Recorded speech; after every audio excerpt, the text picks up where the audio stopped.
How's it going, everybody? Welcome back to the YESBY podcast, Newfoundland's #1 podcast. I'm your host, Robert Greeley, and we have another great episode. But first things first, a couple of roundtable items. Hey, thank you to everybody who was enjoying the TikToks from last week of me and my buddy Ty, just teaching him Newfoundland sayings and all that. Really do hope you guys are enjoying the episodes. And, I'm putting a lot of work into it. As you can see, if you're watching, well, you can't really see if you're listening on Spotify or Apple Podcast or Google Podcast, where we're all currently at. But if you're watching on YouTube, you can see I am bundled up. It's like 1 o'clock in the morning. We just had the first big, I'll say snowstorm, but snowfall. I mean, obviously, Newfoundlanders, that's a sensitive subject for you guys right now at this time of year, talking about the snowstorm, because this is probably nothing that you guys experienced during Snowmageddon. Now, I was lucky enough to be all the way over in Ontario, but it was actually crazy because I was looking at this whole timeline, and basically it was about a week of me getting back to Ottawa to finish up my school that, allowed me to miss Snowmageddon. Here's the thing, if Snowmageddon happens like a week earlier, I don't get back to the University of Ottawa till University of what was that? University of Ottawa till about, man, I would say honestly like February, like late February maybe.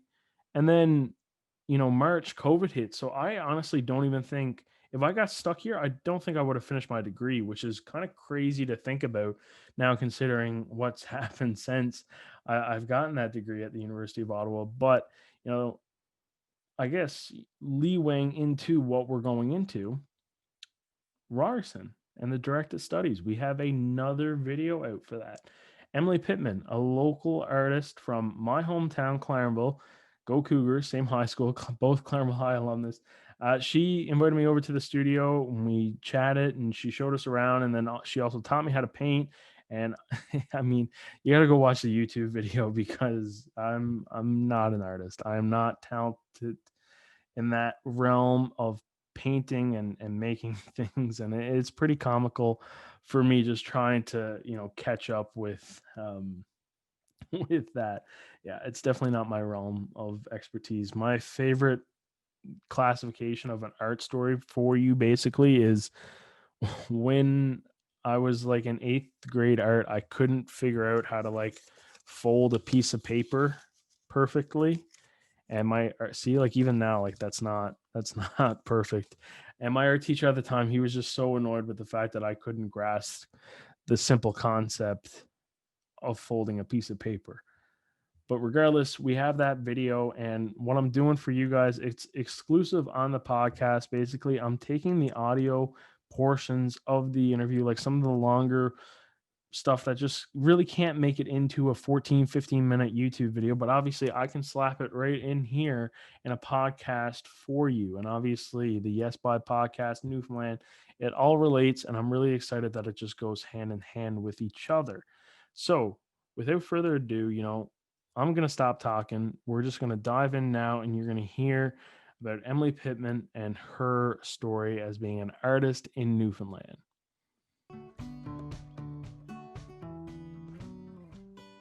I work in painting and collage and installation, and I'm really interested in ideas of community and home.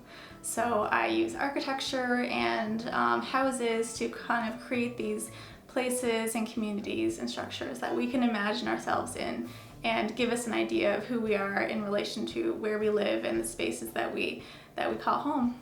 I've always been creative, even as a kid. I was surrounded by quilting and knitting and embroidery all growing up, so I was always interested in creativity. And then I started to use art as a creative expression, and I liked how it was fun and challenging at the same time. I wanted to pursue art as a career because as I practiced and as I started to explore it, I just got better and better, and I really enjoyed the challenge.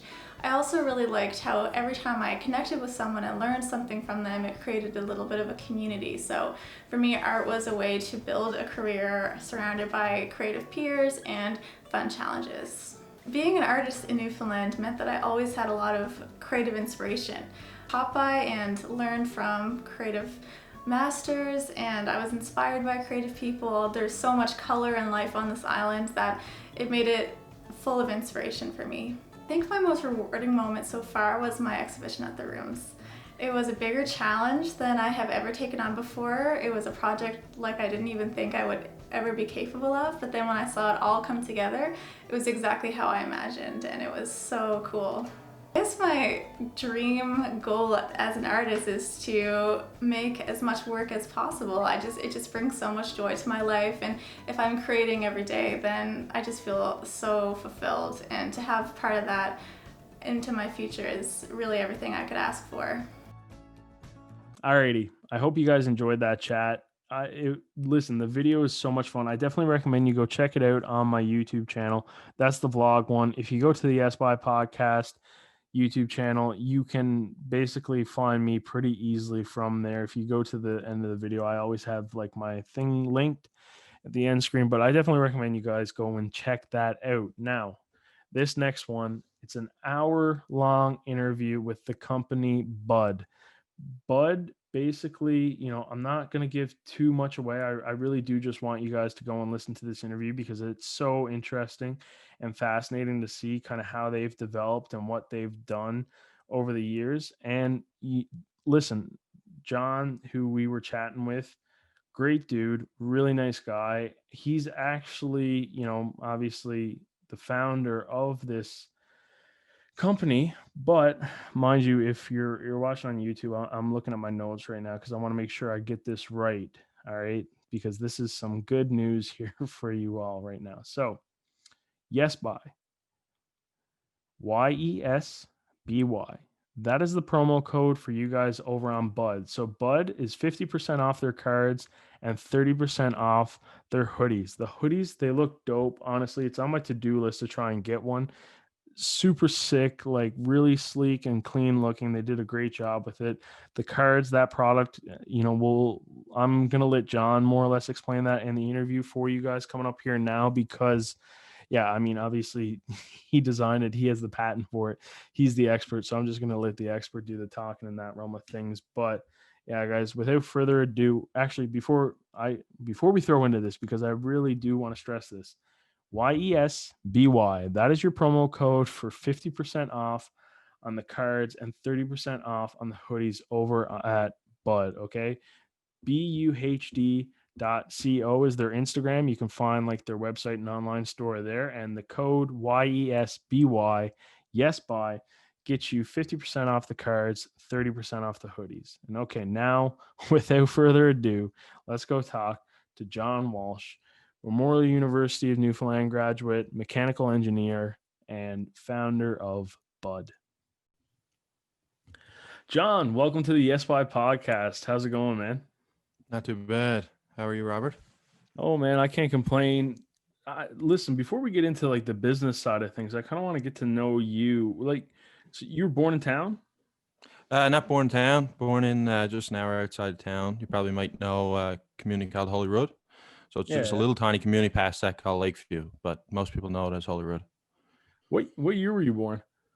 Born in '96. Went to Roncalli High School. Graduated in 2014, and then moved to town. Well, moved to town with a few buddies to go to school at Munn.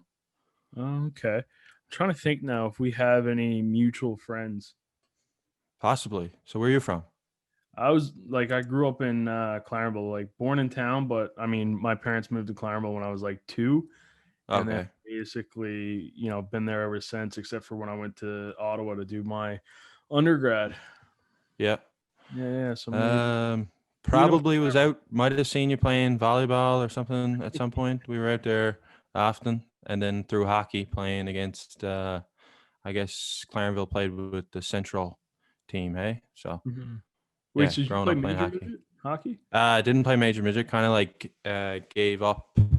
Just played Doug Marshall, but early on played AAA all the way up through, and then my parents basically said I could buy Skidoo or go play AAA major midget. So I picked the Skidoo.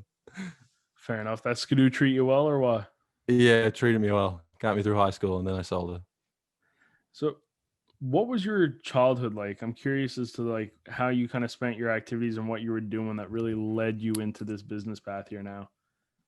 So from early on, pretty much playing every sport possible, from hockey, soccer, basketball, softball, and volleyball. Volleyball, I got a little bit in later on in life in high school, just because my height and just playing every other sport. But played hockey the whole way up through. Gave soccer up about when hockey kind of got crazy in like say grade 7, and then played basketball with my team coming up through just locally with high school. And then obviously just one of those kids like probably yourself and many people else out there, just always having ideas, always wanting to start something. And so yeah, this idea popped in my head one day, and I seen legalization coming in 2018. So I was just like, maybe it's an opportunity to get into the accessory game, and kind of went from there. Wasn't really much pre-planned. It was just like, it's time to jump on something. And this was happening in university? Yeah. So I was at a work term with Kraken Robotics. So I was done the mechanical engineering program at MUN, and basically we got work terms every 4 months. So we have like 2 years of work terms. One work term I was just as a design engineer or engineering training, and yeah, so came up with an idea, just kind of one of those things where you're like, something you wish you had when you were growing up, or probably like just entering university, just something which is lead source. My first tool, which was just, it's called the OG. It's just basically a cannabis and beer accessory tool. It was just one of those things that I thought, there is a potential market for this. And I had plenty of ideas. So it seemed like the easiest one to jump on. So just made a quick design in SolidWorks, and just went from there. So you started with the OG, like that's where the company That's formed? kind of, yeah. So I just made an idea, got the idea. The name Buhd didn't really exist at that time. At the time, I had been set up to kind of start just an Amazon account for legalization. So I just, again, seen an opportunity where a lot of people probably would be getting into an industry that was fairly new and didn't really know what they needed. So I actually incorporated a company called Misty Mind, who was solely supposed to be an Amazon account, and just kind of sell everything from papers, busters, trays, etc. on Amazon. And then I came up with this idea one night again at my work term, and said I might as well try and actually design something myself. And at this stage in my engineering career or engineering degree, I was kind of like getting a little bit wary of, was this actually what I wanted to do? I always kind of was a bit more of an artistic person than just purely a numbers guy. And was like, maybe I should have done product design. So this was like kind of the first step in trying to bridge that gap between the 2 degrees of what would be called an industrial designer, in terms of like who designs cell phones and stuff like that, the overall look and feel of a cell phone, and then to a mechanical engineer. So that was kind of the original idea. Yeah, let's kind of jump back to, where you're deciding to go to school. Like, was MUN your number one option? Was like that just, yeah, okay, I'm going here and that's it? Uh, Pretty much. That was something that I really wish I had to have a better guidance in like from our guidance counselor in school. Kind of wish I had to seen the option of a product designer.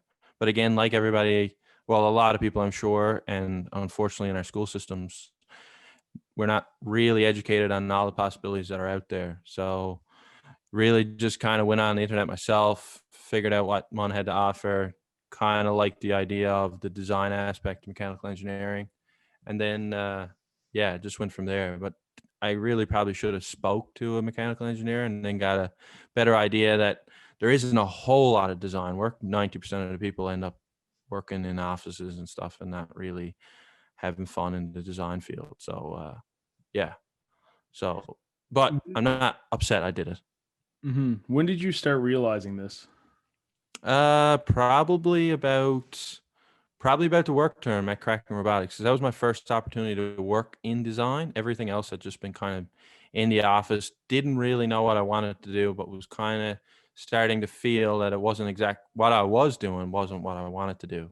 Like for our whole degree, we spent one course that was design at orientated. Everything else was just purely fundamentals and calculations. So Okay, yeah, no, it's interesting because I mean, I think you're really hitting the nail on the head in terms of, what do we do once like high school's done and we're trying to figure out ways. I mean, for myself, I wanted to do journalism, and here it hmm is. I didn't even really know about Carleton, which is, yeah, one of the leaders in that field in yeah. Canada, right? So it took me a year of going to the College of North Atlantic and then kind of finding more spots to go through like a course there. And then, eventually I found myself on the road to the University of Ottawa. Now, you said you incorporated that company from Amazon. How did you go about that? So early on, from a corporation standpoint, Amazon needed certain business numbers. And again, I went into this as a pure trial by fire. Nobody in my family had ever started a business. And at the time, didn't realize how easy it was to reach out to mentors and other people that were kind of my age that had been starting things. So I thought I needed to incorporate here in Newfoundland. Unfortunately, Newfoundland didn't really have a great plan for small business, just quick startups. And in order to get a business number, there was no register. I wanted to register my name. I wanted to register my name as Buhd. I didn't really want another company to be able to start as Buhd.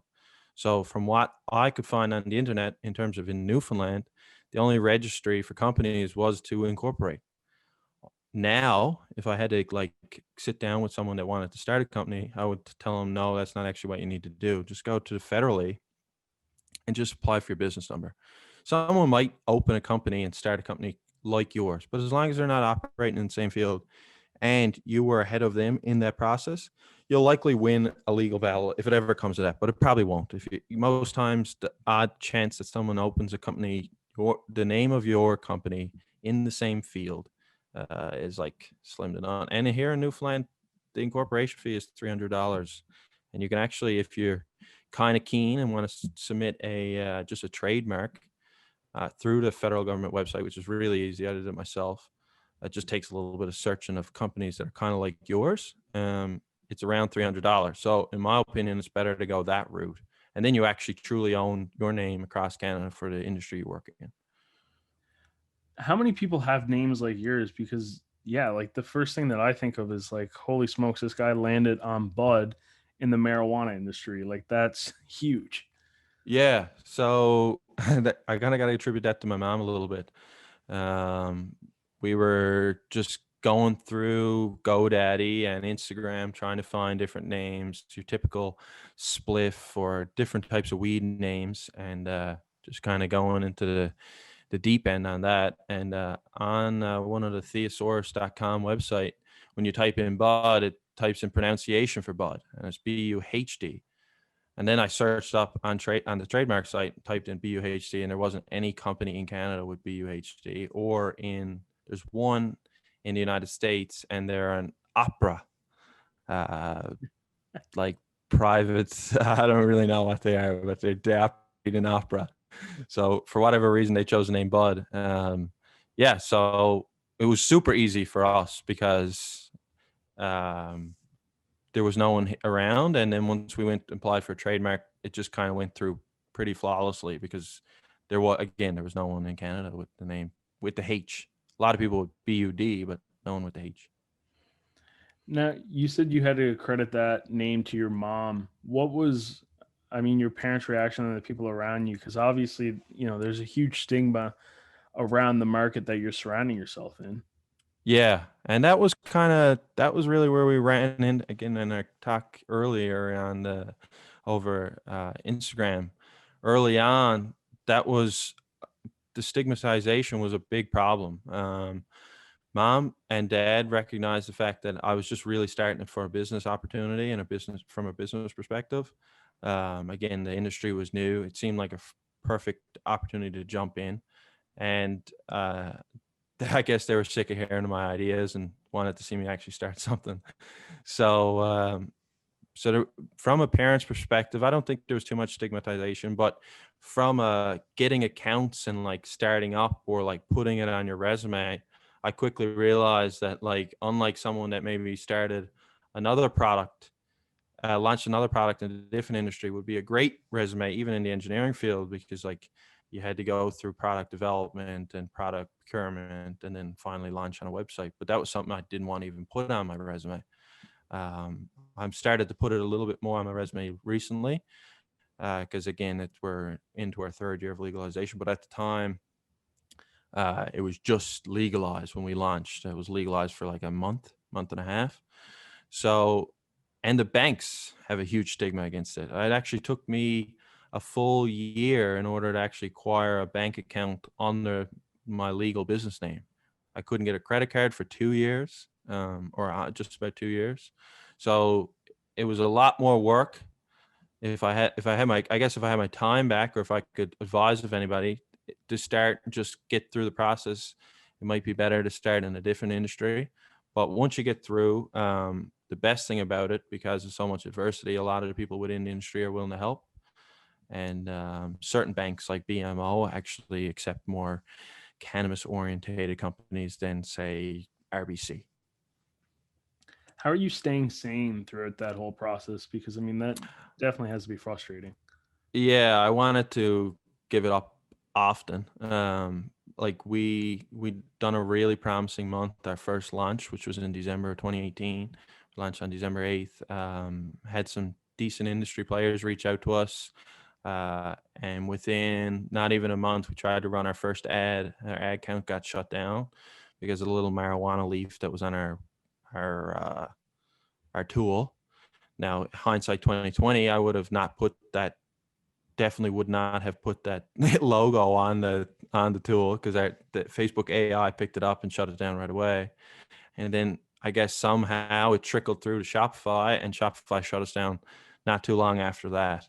And I knew of other people in the industry running cannabis companies, full-blown cannabis companies with Shopify. Like Canopy Growth had just partnered with Shopify to roll out the sale of true flower. We were only just selling a bottle opener essentially, and they were selling flower and actual dried cannabis for the use through Shopify, through Shopify's platform. Yet we were getting shut down as a little guy with just trying to sell a product that's been sold on the internet for as long as the internet's existed, really.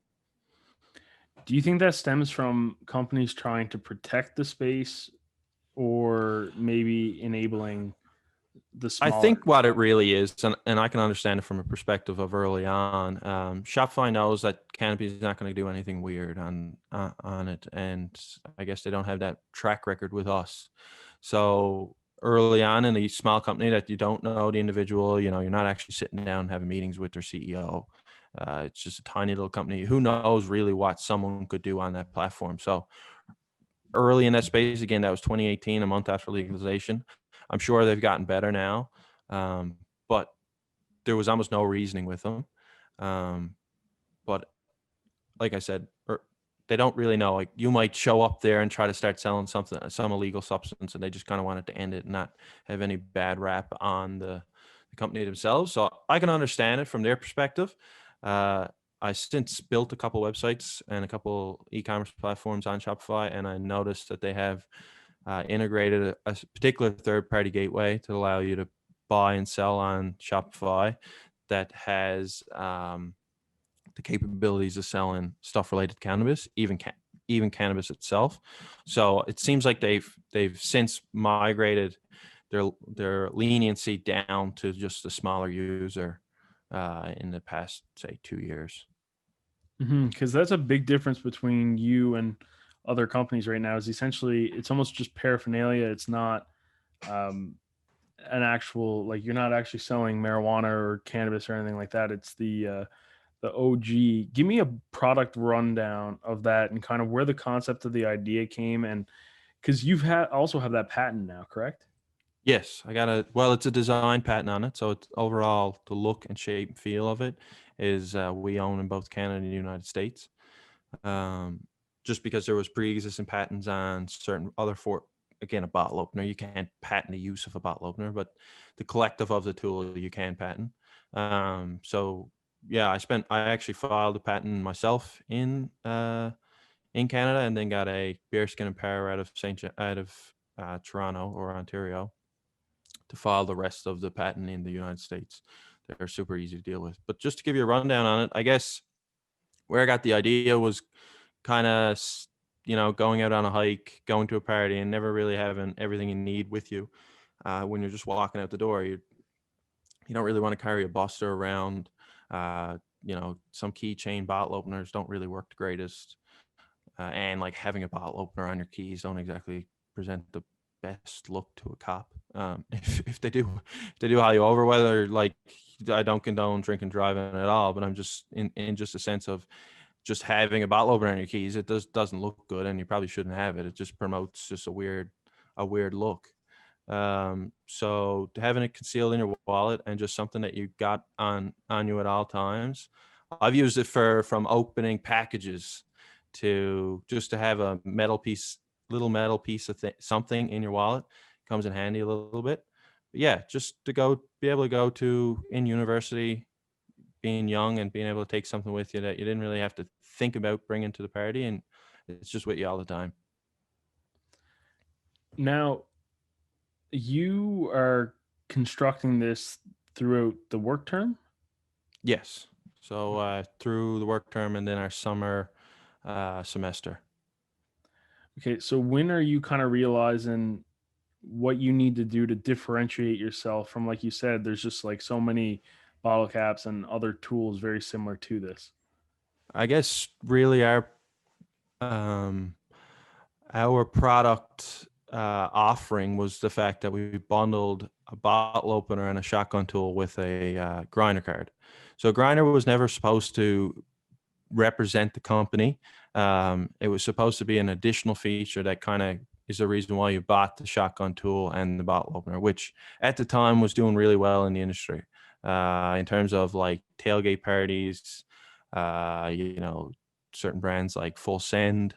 They were producing products that were selling really, really well that were for relatively cheap, and it was in that same marketplace. We just wanted to add a secondary feature, the grind and the poke, to kind of give an additional feature to the reason why you would buy it. It's the selling point, not what gets you into the card, in my opinion.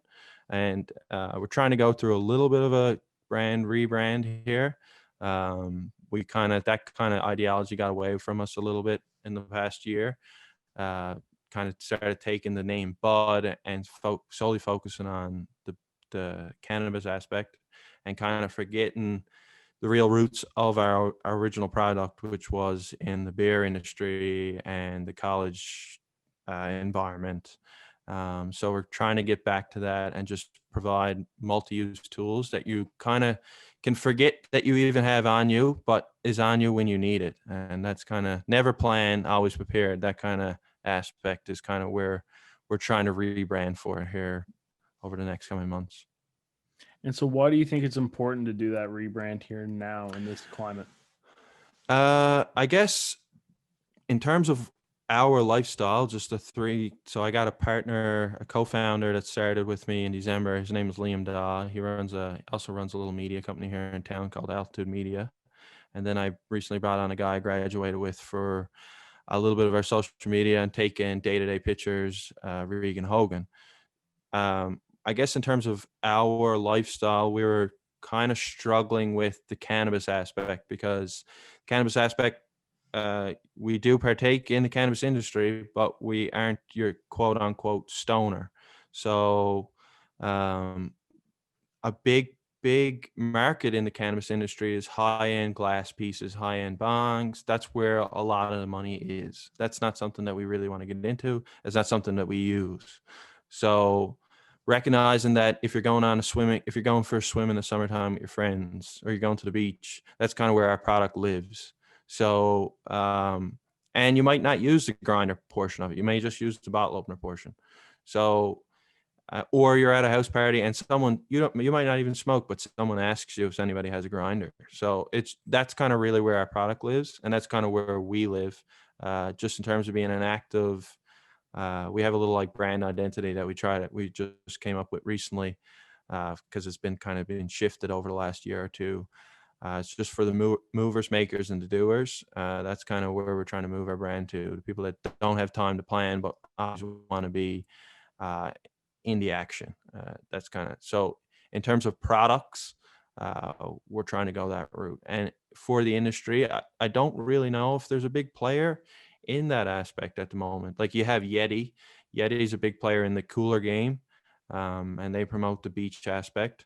And then you have companies like Full Send, but they sell out all the time in terms of their party going accessories, and Barstool, and their commitment to quality. I don't know is if it's completely there.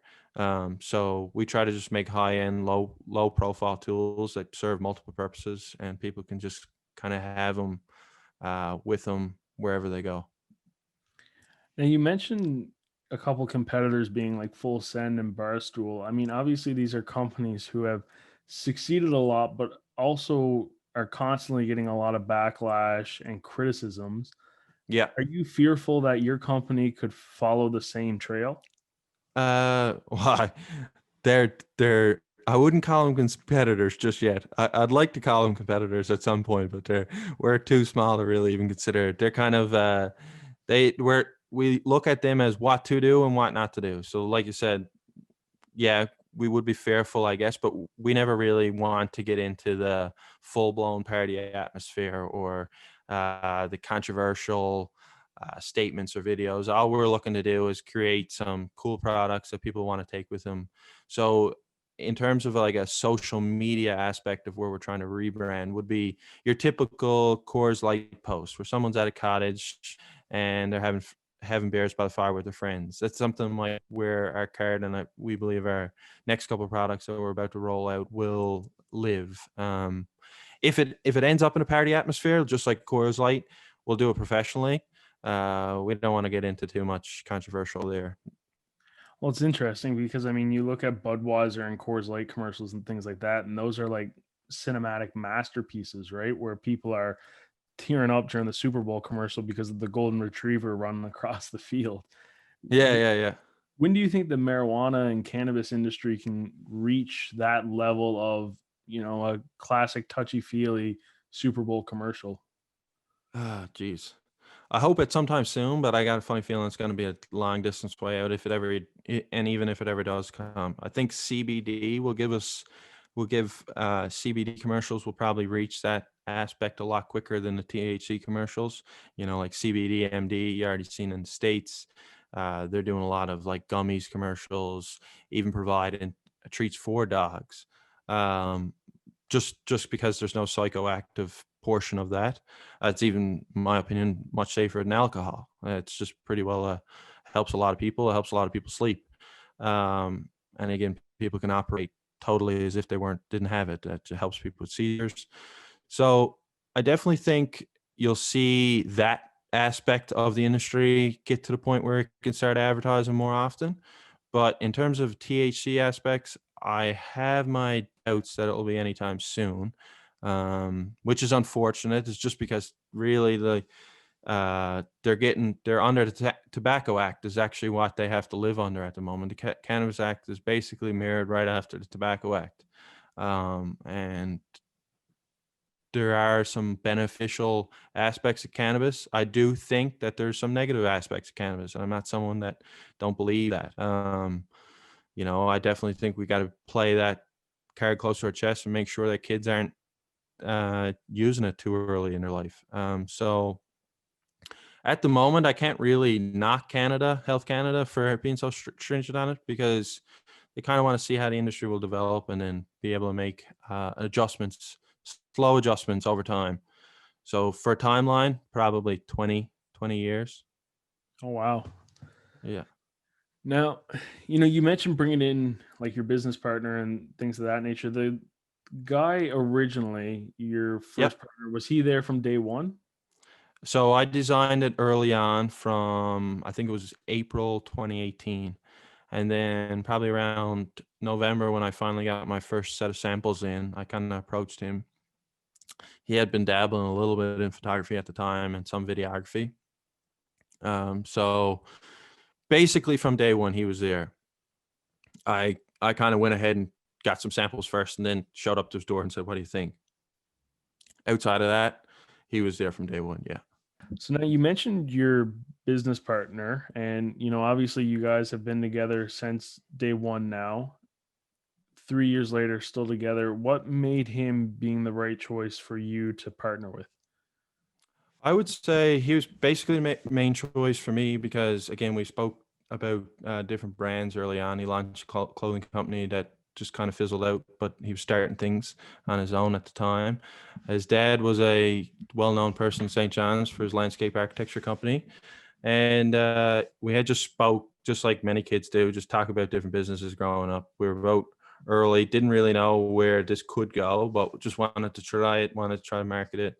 He brought many skills to the table that I didn't have, and likewise, I brought skills to the table that he didn't have. So it just seemed like a obvious partnership.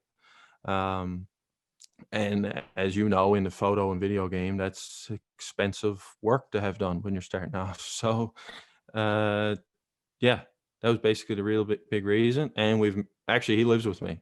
He's not at home right now. I think he might be at the gym, but yeah. So we live together. Plus the other guy that I recently brought on as another photographer, Regan Hogan. So we all live together here under the same roof. Now, how are you getting work-life balance when, essentially the home is the office and you're surrounded by coworkers? It's actually been better. Liam's still completing his engineering degree. He's doing civil engineering. Me and Regan, he graduated with me in mechanical in 2019. I worked at Muskrat Falls for the last year or so on a 2-on, 2-off schedule. So really, Bud kind of went stagnant there for a little while, which is unfortunate because the quarantine opportunity there, where Newfoundland was less strict and more people were on their phones elsewhere in the world, would have been a great opportunity to kind of get our name out there a little bit better. But it was a missed opportunity, and just kind of move on from there. In terms of creative, here we kind of all have our own little offices. I'm actually in Regan's bedroom right now because he's the one with the setup of the camera and the podcast mic. My desk is just outside the wall, and Liam's is upstairs. So we kind of got our own little workspaces to work from. But collaboratively, it seems like it's actually improved having an ability to discuss things late at night, even when watching a movie and someone comes up with an idea. Mhm. Now, I'm a little curious in the sense of, like you said, you got a creative space and then other spaces and whatnot. What's like the regular, I guess, day to day look like? Because is Bud solely like essentially, I guess you're a 9 to 5? At the moment, yes. It only recently became my 9 to 5 after Christmas because I temporarily got laid off from my job, and I decided that I wasn't going to go back. I was going to try to chase it and finally get us on Amazon and which we're just about to launch on, and kind of reach out to some other industry players that we had been talking to for a while, and try to just vet those connections and see if we could actually make some bigger sales. So it's just more or less only recently became a final or a 9 to 5 for me. It could be an 8 to 8. It could be it Yeah, depends on the day, no, for but sure. I say nine to uh, five, but yeah, anybody yeah, it's who just what I'm knows, doing daily. Yeah, yeah, yeah. anybody who runs So their own business knows that it can very much basically be 3 a.m. to 3 a.m. basically. yeah, yeah, absolutely. So only recently basically became that. So we're trying to do some more video production work for people that are in the industry, kind of leverage that aspect of what we've ran in. We've tried to market ourselves in the cannabis space, but it's a bit difficult. So those learning experiences have helped us. So trying to assist other people in the province. The province has a couple big industry players that are kind of getting up and moving now. It's still not fully, I guess, open for business, but they're just starting to work up. So we're just kind of trying to get back into that space and then utilize some of the connections we got there. So when did you start developing the clothing line? The clothing line was something that kind of came out of we were pretty stagnant on orders, and we had X number of a little bit of profit in our bank account, and everything was kind of just slowing down. We had just launched one card. So back in, I guess, fall of 2019, we launched our Hungry Happy Sleepy line, which was just called Side Effects. It was just like a blue, pink, and beige sweater. Three different sweaters. Blue one was sleepy, pink one was hungry, and yellow one was happy. Those actually performed unbelievably well. We're blown away with just in terms of follower count that went up. Again, we couldn't market it because our marketing spend was cut off at the time. We since got it back. I guess Facebook kind of has started to roll back their regulations against stuff like this because again, we're not actually in the cannabis space. Mhm. Yeah, so that started back in 2019.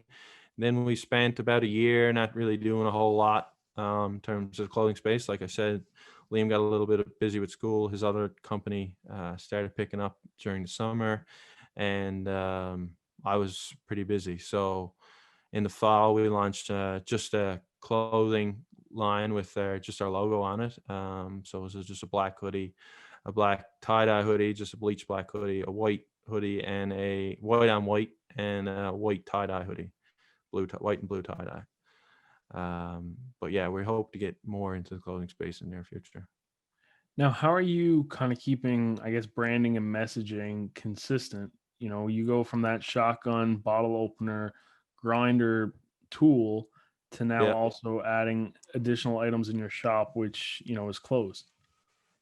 That's a good question. That's something that we've been dealing with as troubling for us a little bit lately. That's why we're going through a little bit of a rebrand. I guess that would be anybody that's starting a brand that, again, it wasn't didn't go to any school for product design, didn't go to any setting up brand type of degree.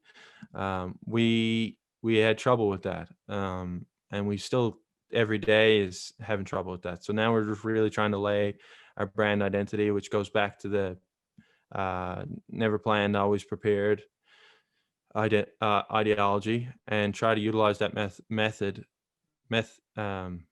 through everything that we do.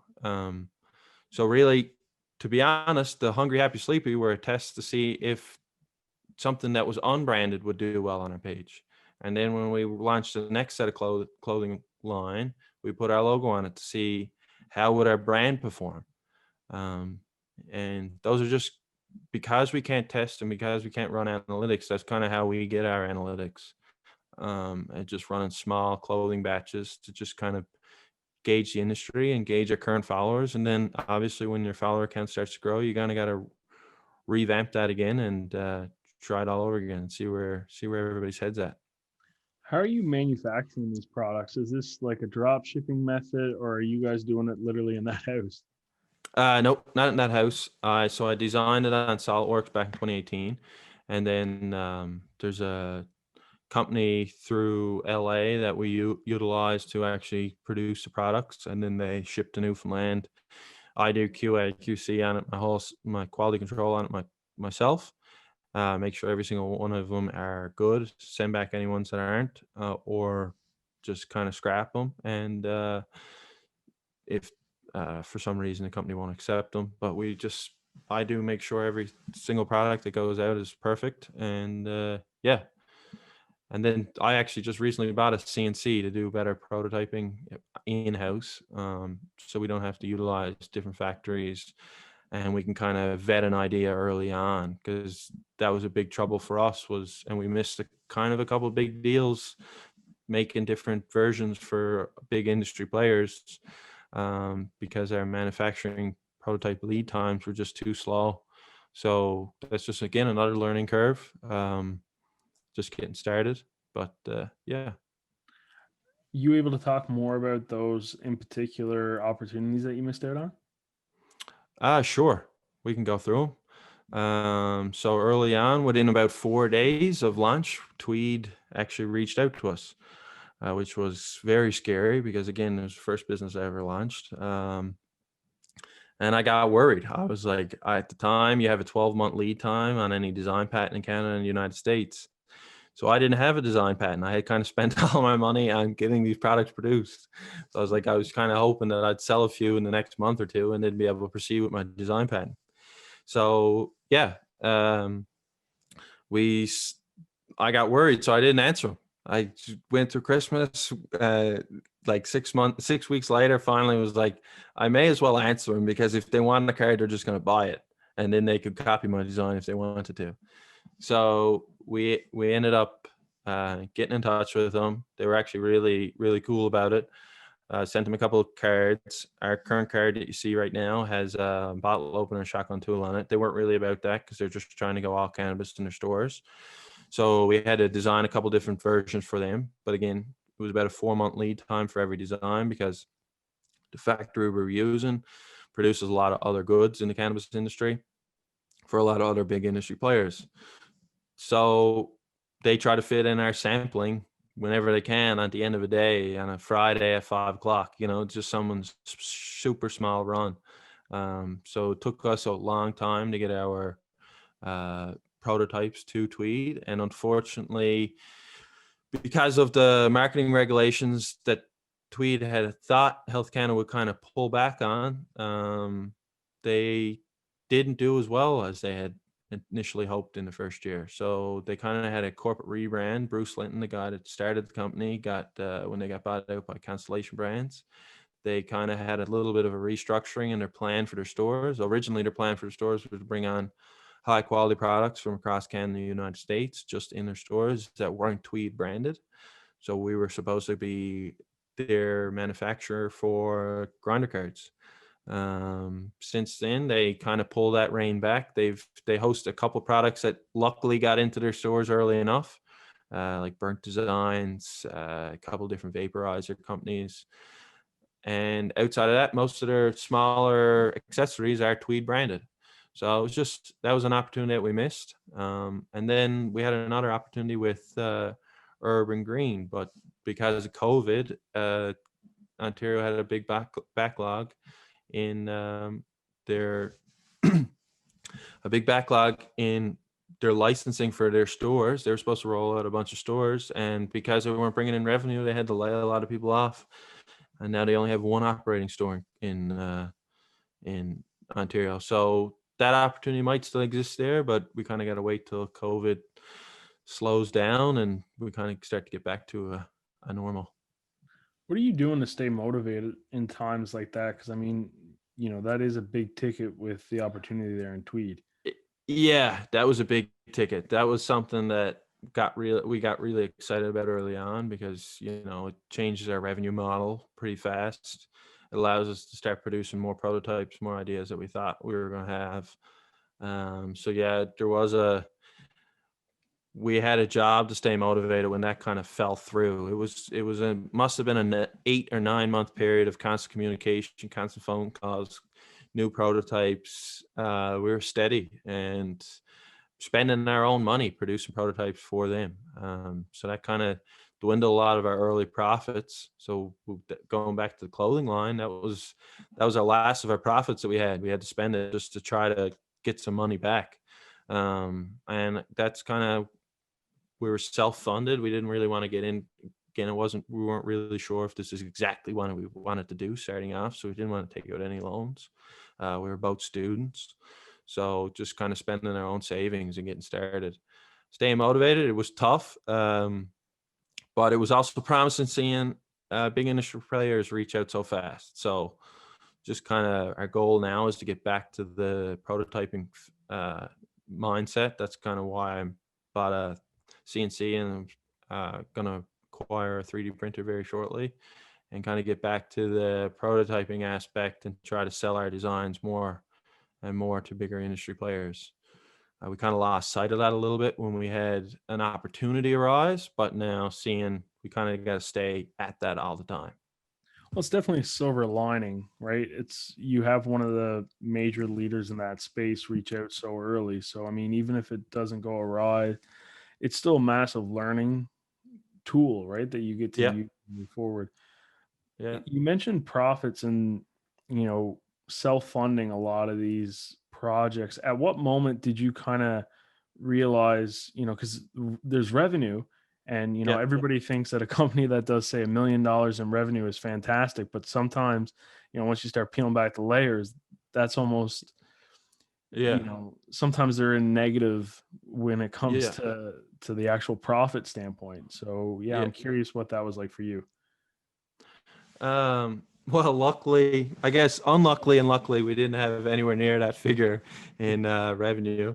And again, I guess getting shut down from a ad perspective, ad spend for a lot of people is a lot of money. So kind of being forced to be very low funded, not a lot of money, and not a lot of just being able to spend money on ads. Our product actually is kind of at the price point right now that ads don't really fit the model anyways. So we had to get kind of creative. Uh, and I guess in terms of um, funding and revenue, it's kind of nice being lean early on. I guess I learned a little bit more from not having the money and trying to make things work. So a lot of things that we needed were bought. We tried to kind of make sure that the profits of Buhd would buy, but like for example, the CNC that I just purchased, I purchased that myself. It wouldn't have been Buhd's purchase, but we need it for the company. So the company is still very much funded by us. The revenue plays a little bit more of a role in buying more products, buying more clothing, and buying the things we need to go to events, such as like tents and gears like that. But outside of that, we still are very much self-funded from our working our day jobs just to get money to pay this. Yeah. Now, that's got to be a little nerve wracking, no? Because I look at myself and it's like I buy a camera. Yeah, that's an investment on me, and I'll use it for my work and things of that nature. But if I don't get no clients, it's almost like, okay, well, I can. This is still stuff that I like to do, and it's more of a hobby. But Mm-hmm. you know, I I guess who knows? Maybe 3D printers and stuff like that can also be a side hobby Yeah.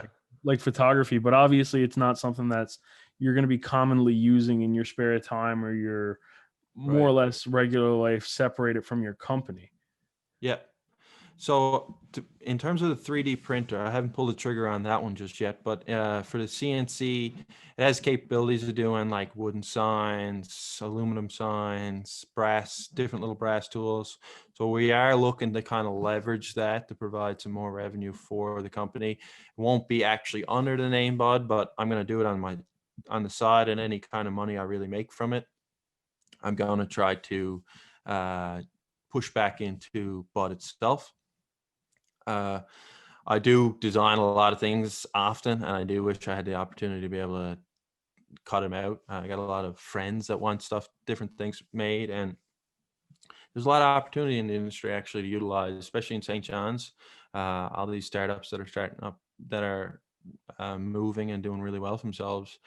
We don't have really a small prototype facility that's run by a young individual that just wants to really help these little companies succeed and get off the ground. A lot of big manufacturing prototyping companies we have in town really wants an order of magnitude of $10,000, not $400.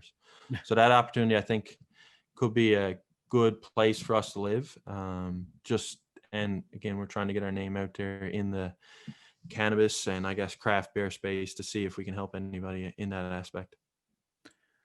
Uh, you've mentioned this a couple times now, and I'm kind of curious because those two industries almost combat themselves in terms of cannabis and then like craft beer and brewery, almost like alcohol, marijuana. Sometimes you almost look mainstreamly, and they're very separated, but you have a product that kind of conjoins the two.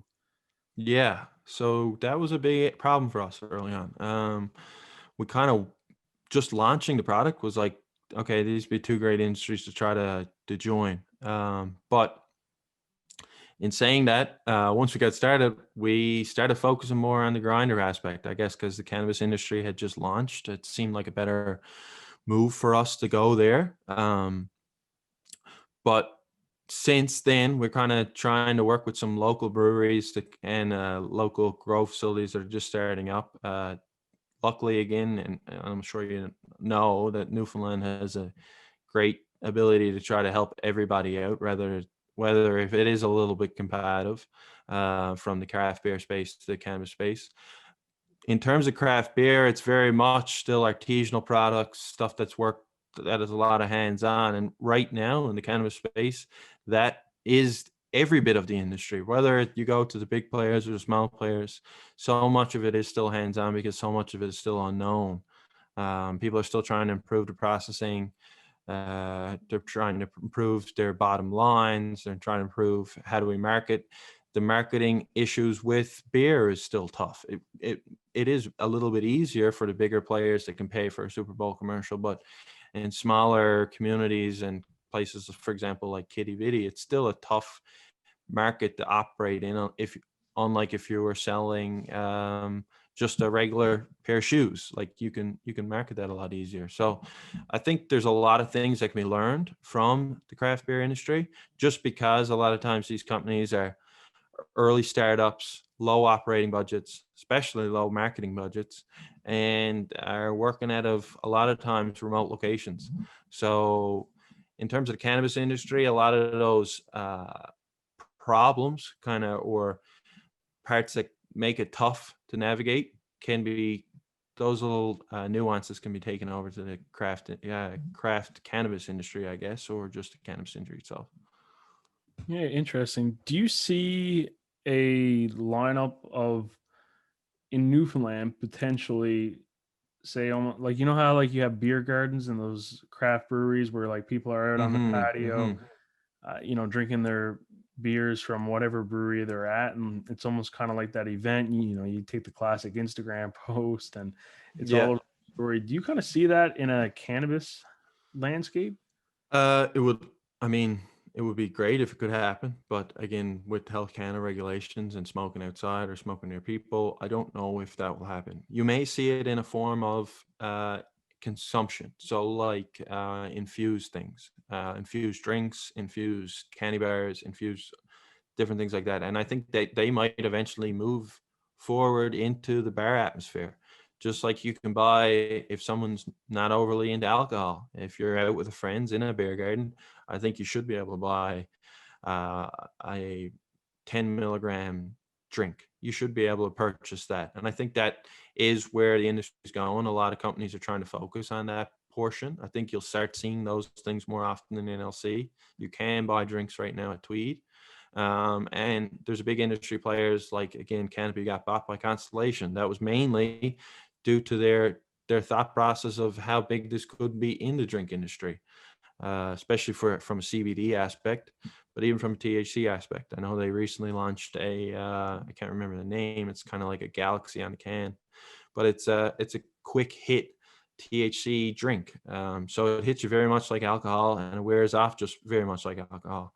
So I do think there's an opportunity there. Again, navigating the space of how weed is very much different than alcohol. How long do it stay in your system? How long can you leave that bar and kind of, a lot of people have a beer with lunch or a glass of wine with lunch. I don't think you can easily do that right now in the cannabis space and kind of continue on about your day. There are times where it hits you different and your day is kind of thrown off loop if you're not anticipating it. So yeah, but I do think that there will be an opportunity there in terms of the infused beverages, infused candy bars. In terms of smoking, I don't know if that will come anytime soon. No, yeah. I mean, that makes a lot of sense, and it's interesting to like hear your perspective on it too. And I almost want to dive in a little bit more in kind of what you're seeing around the world too, because you looked at states that are now like things like shrooms are legalized. Do you see Yeah. in terms of like a drug like that, do you almost see the same kind of reception in shrooms as you do like marijuana and cannabis, where things of like stores like Tweed almost look like an Apple store? Do you see that for Hmm. shrooms? That's an interesting take. I never really thought about that. I think we'd have to have more legalization. I think it's only, is it Oregon right now that's I believe so. legalized? Yeah, I believe it's Oregon. Um, it very well could be if we get into the microdosing aspect. I have done the famous Joe Rogan talk of Paul Stamets. He's a great guy. If you haven't listened to him on Joe Rogan, he talks about he is one of the leading charges in that industry. And the microdosing is something that we believe might have caused our brain size to reach to the size it is today compared to our ape counterparts. So that is something that we definitely need to look into, and I think it's worthwhile for PTSD patients and stuff like that, that we are definitely researching those opportunities. Whether or not they will come to fruition, who knows? But to just completely ignore a potential cure for these problems like PTSD, and helping people with different types of issues that they're having with respect to psilocybin mushrooms being able to remap your neural pathways. I think it's definitely an industry that we need to focus on. In terms of it looking like an Apple store, I think we're a little bit far away from that one just yet, but who knows? Could be. Are you looking over your shoulder at that industry, just being in the market that you're in? No, I don't. I actually never ever really partook in that. I know I have friends that have, I guess, but right now I don't know where a product would live in that space. I'm not really educated in it at all. Outside of just listening to a few podcasts, I can't call myself an expert by no means. I haven't even read a book, so yeah, I don't really know where a product lives at this stage. If for some reason we start seeing more adoption and more legalization, especially more states coming up with Joe Biden, yeah, it might be something that I start researching a little bit more and seeing if there's an opportunity there, more for a medicinal aspect or a medicinal device. Yeah, no, that's interesting. I was definitely more asking on the business side as opposed to your Yeah, recreational consumption. yeah. No, yeah, and that's what I mean. I just have no, I have no personal, I have no idea about the space. That's kind of where I was going back to the recreation. I have zero idea of the space. I have zero idea what you would need. I really don't know. Mhm. So, but if we do see more adoption of it and more legalization in terms of especially clinical trials, which I know there's some clinical trials going on spring, the first set of clinical trials for psilocybin mushroom in Oregon is happening in spring, to see how it affects PTSD patients. If that starts happening, I would definitely, I welcome the industry. Whether or not it lives underneath a company like Buhd, where it's just about having a good time, I'm not sure. I think that might be a long way out, and I'm not sure if we'll ever get to that stage. Mhm. But it definitely is an industry that deserves a fair shake. Well, it's crazy that, we're even really talking about it because, we're not so far removed from, marijuana consumption being like almost like a major crime, right? Yeah, yeah, it's crazy to even talk about marijuana in the sense that we are, let alone uh, mushrooms. Psilocybin mushrooms. That's it's pretty wild.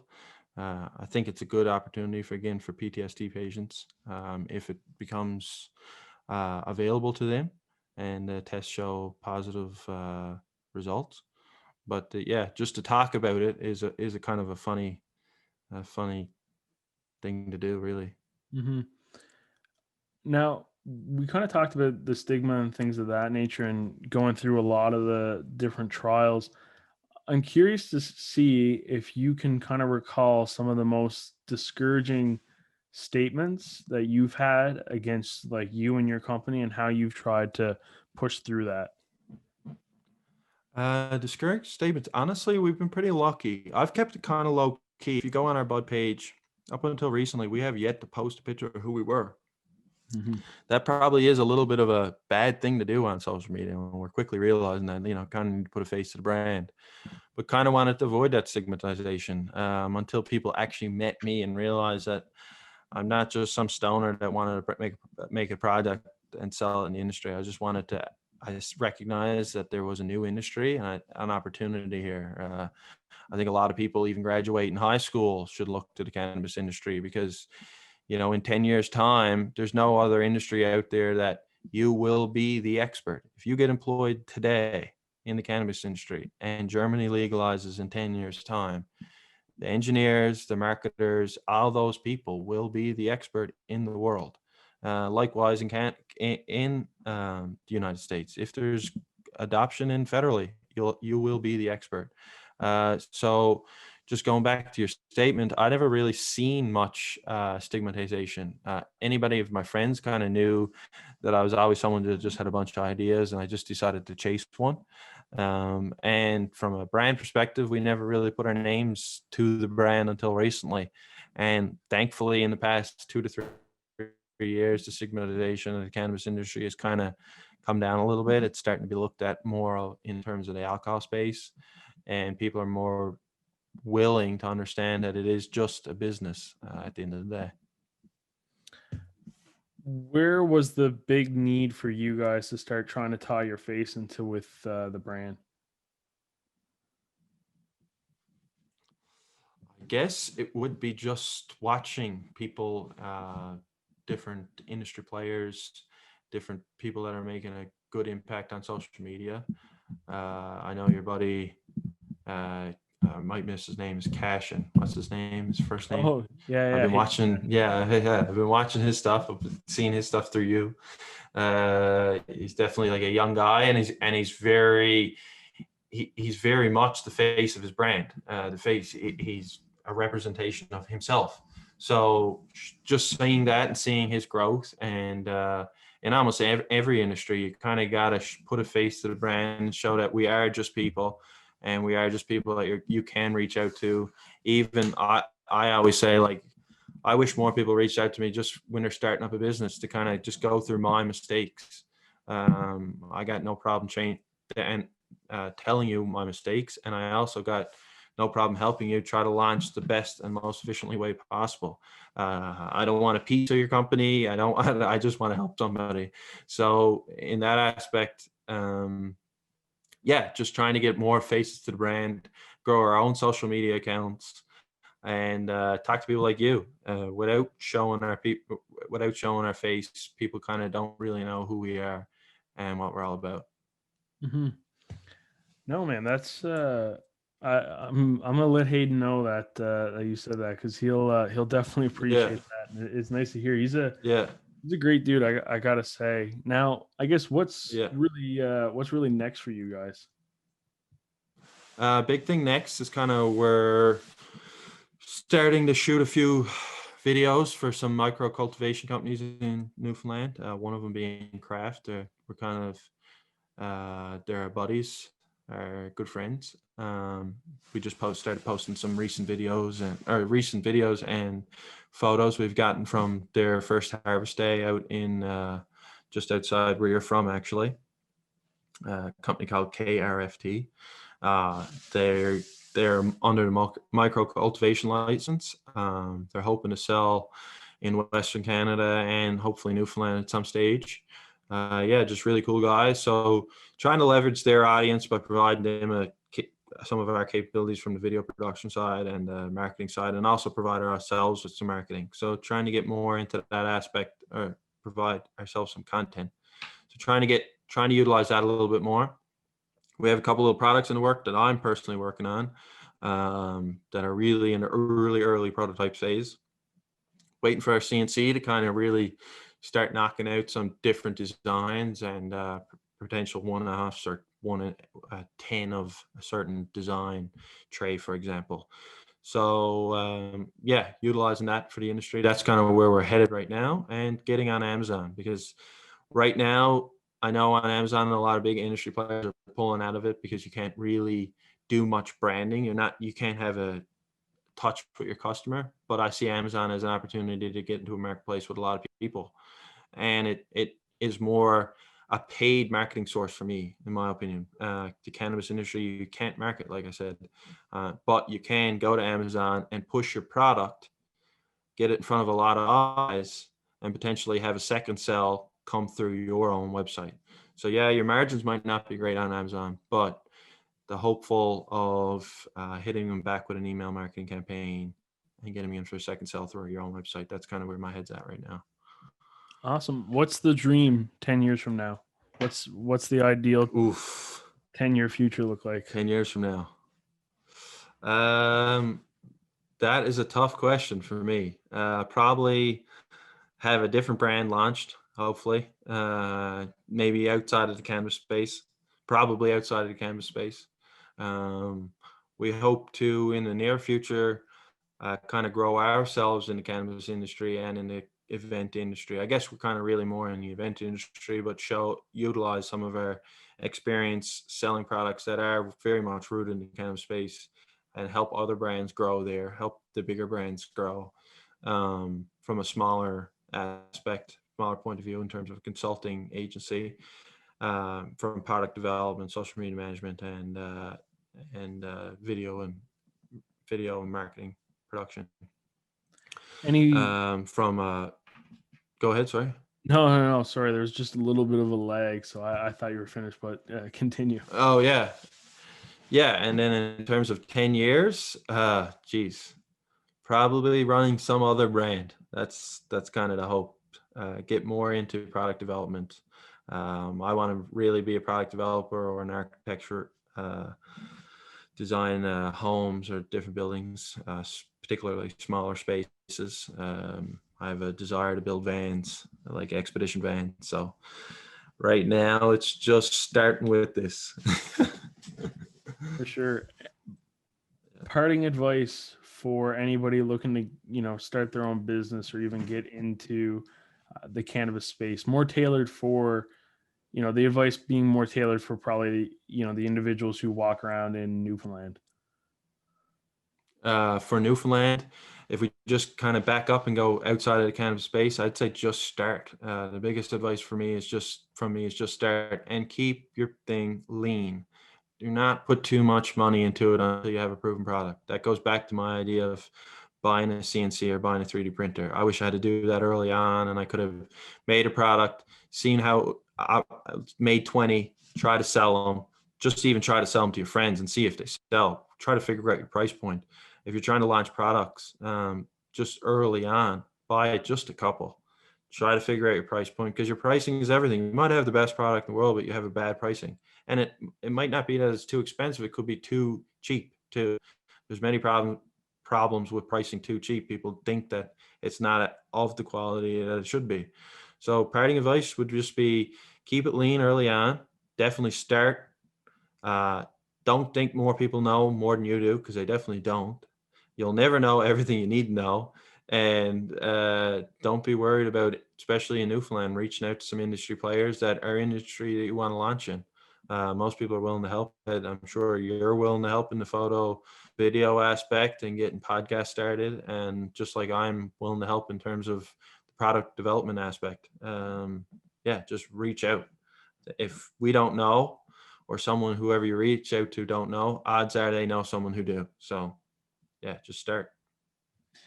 Yeah, no, nobody reach out to me for podcast or photo and video help. I don't want to see those messages. I'm kidding, of course. No, I get those. I get those all the time, and I always love it. That actually, funny enough, that's how this conversation got started. You sent me a photo. Yeah, that's exactly how it started.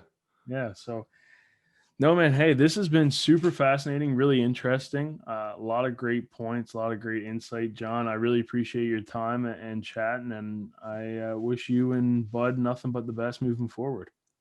All right, guys, that's it for this week. I really hope you enjoyed another episode of the YESBY podcast. I'm having so much fun making these. I really do appreciate everybody listening. Listen, share this stuff with a friend, and also, man, follow the social channels. What are you doing? We're like going viral on TikTok. Not really, I'm kidding, but we're doing like almost, I'd say, 80,000 views over on TikTok. We're putting a lot of different like micro content pieces over there. More so on the my Robert Greeley page, not necessarily the YESBY one. I got to kind of figure out what I want to hammer down there. But yeah, like check us out on TikTok, show us some love over there. Comment, subscribe, all that fun stuff, guys. I really do hope you're enjoying these. Leave us some feedback, okay? I really do go down and read them and try and figure out exactly what I can do to improve this for you guys. And, the other thing is too, this is the YESBY podcast, Newfoundland's #1 podcast. This podcast is for you. You can email me at yesbypodcast@gmail.com. Tell me your story, whether you just want me to read it out or if you want to actually come on, hop on a Zoom call and chat for 15 minutes or whatever. Like, it doesn't have to be too long. I'm down. We got this. Let's roll it out. This is the Islands podcast. Whatever you guys want. let's do it within reason, though. Within reason, you know. All right, listen, everyone. Thanks again for listening. I'm, I'm just, man, I love it. I love putting this together. It's so much fun, and I hope you guys are having as much fun listening as I am making it. So, hey, this has been the YESBY podcast. I'm your host, Robert Greeley, and in the meantime, stay best kind.